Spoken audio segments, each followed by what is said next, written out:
vorrei ricordare questa sera una persona che non c'è più e a cui io vorrei dedicare questa serata, idealmente qui presente, che è Tavo Berat. Tavo Berat è una persona che veramente, a cui veramente un applauso lo farei. Una persona che si è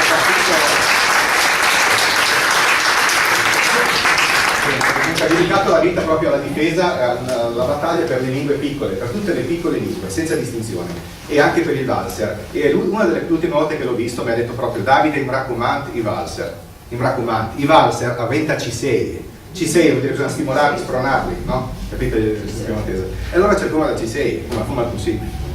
Perché questa serata vuole essere anche un tentativo per C6, per spronarli.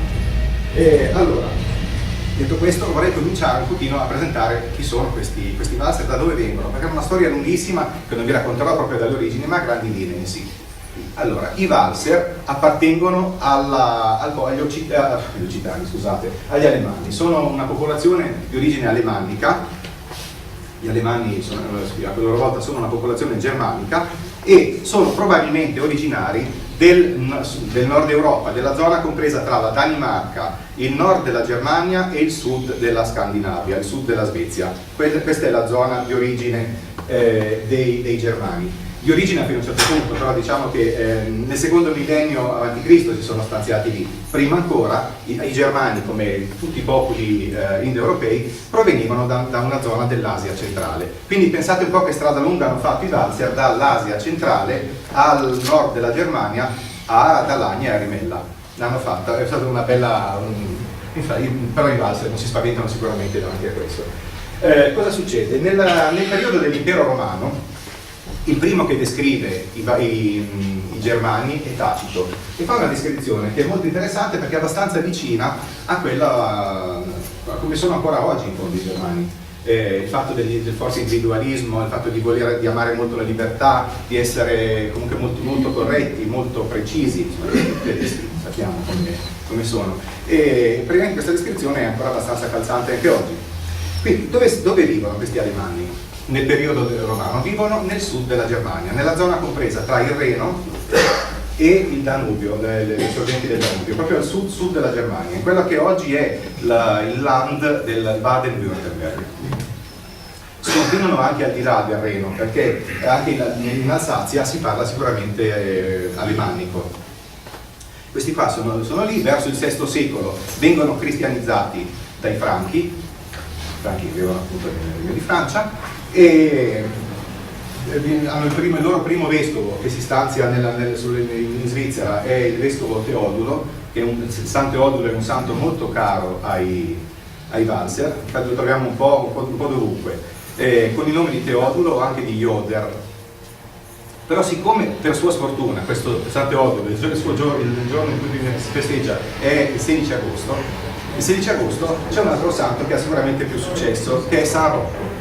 Dopo le varie pestilenze, quindi spesso San Teodulo cede il posto a San Rocco, sia sull'altare che proprio sul calendario, però è comunque molto caro ai Valser. E questi cosa fanno? Poco per volta si spostano verso la Elvezia, la provincia dell'Elvezia, che era quindi anche con i romani la Svizzera, e si arrivano poco per volta all'altipiano di Berna, il Berner Oberland, come si dice in tedesco, stanno lì per un certo periodo e poi, non si sa bene quando, ma verso l'VIII secolo, si spostano, una parte di questi alemanni, li chiameremo ancora alemanni per ora, si spostano verso l'alta valle del Rodano, quindi verso la valle dei Goms, questa conca molto grande, in cui una parte di questi alemanni si stanzia. La valle dei Goms veniva chiamata dai romani Vallis Penina, in tedesco oggi si chiama Wallis. Quindi, proprio in questa zona ad alta quota, in alta montagna, questi alemanni, che d'ora in avanti, da questo punto non chiameremo più alemanni, ma cominceremo a chiamare Valser, assumono proprio delle caratteristiche che li accompagnano fino ad oggi, che hanno cambiato la loro storia.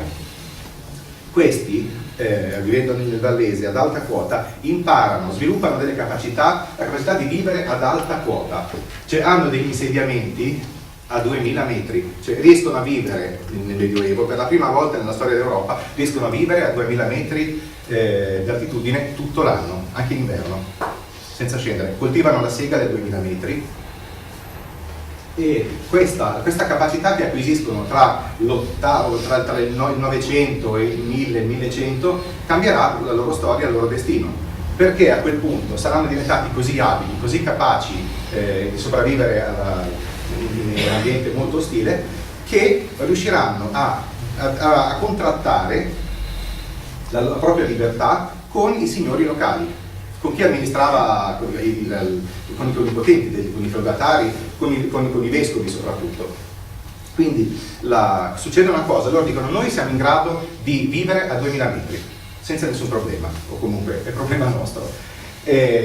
Voi avete delle zone che sono coperte da boschi o comunque zone inutilizzate, noi andiamo e le dissolviamo, ci pensiamo noi andiamo a colonizzarle. Però in cambio queste terre, se non possiamo averne la proprietà vera e propria, devono essere comunque ereditarie, dovremmo acquisire un diritto ereditario. I vescovi sono ben contenti di concedere questo, cioè diciamo che da una parte ci sono i valser che cercano delle terre da colonizzare, dall'altra ci sono i vescovi che cercano qualcuno che vada, insomma, che faccia rendere questi terreni. Quindi gli interessi di entrambi si incontrano, ed ecco che i valser, a questo punto li chiameremo valser, non più alemanni, cominciano a spostarsi e a creare delle colonie al di fuori del Vallese. Siamo verso il 1100, fine del 1100, così, prima del 1200, e la prima colonia che i valser fondano è quella di Formazza. Formazza è la colonia madre, diciamo la colonia pilota, l'esperimento proprio, se va bene lì, va bene sempre. È andata bene. Questi attraversano le montagne, attraversano le Alpi, scendono e occupano, si stanziano in due alpeggi, Morasco e Riale, sono i due alpeggi più alti anche che sono dalla Formazza, vivono lì tutto l'anno e fondano le loro colonie. Arrivano a diventare Vallese. Da lì partiranno poi per colonizzare il Canton Ticino, Bosco Gurin, e altre località in Svizzera, anche nel Liechtenstein, addirittura in Austria, nel Vorarlberg. Per quanto riguarda la Valsesia, noi sappiamo che i nostri valser valsesiani non sono formazzini, non arrivano da Formazza, perché abbiamo nel 1255, vero Paola? Ecco, l'arrivo dei primi coloni direttamente dalla Svizzera che si stanziano dove poi sarebbe sotto Rimella. Questi arrivano, a quel tempo queste montagne, queste Alpi appartenevano al capitolo di San Giulio, di Orta San Giulio, quindi questi qua arrivano, poche per noi conosciamo anche i nomi, adesso non li ricordo, vabbè, non è importante. Questi arrivano e chiedono di poter costruire un mulino anche, che chiedono già da subito questi alimenti di fermarsi, perché è chiaro che il loro tipo di insegnamento non è soltanto, il loro non è un nomadismo, è un nomadismo stanziale. Questi arrivano, passano il primo inverno a Rimella, su in alto dove poi sorgerà, nelle prossimità dove sorgerà la frazione San Gottardo, sempre il Cavaldato, comunque molto in alto. La cosa funziona, l'anno dopo ne arrivano altri, quindi l'esperimento ha funzionato, l'anno dopo firmano il contratto e lì diciamo che nasce la storia di Rimella, nasce la storia degli alemanni in Valsesia. E Alagna? Alagna è un'altra storia, perché gli abitanti, un'altra storia fino a un certo punto, nel senso che i primi coloni che arrivano ad Alagna arrivano da Macugnano, perché anticamente fino al 1200, fino al 1217 di sicuro, il luogo più abitato, più a nord di Valsesia è Pietrezemede, quindi arriva a Valdobia. Dopo Riva Valdobia ci sono solo pascoli fino ai piedi di Monterosa, solo pascoli. Anche lì questi terreni appartengono a dei monasteri, sono diverse proprietà, e anche lì i valser arrivano e si stanziano, passando praticamente da Macugnaga a Salgono, penso di averla fatto, non so, il passo del Turlo, immagino, ecco, più esperti lo sapete meglio, e si stanziano ai piedi di un alpeggio che si chiamava Mut.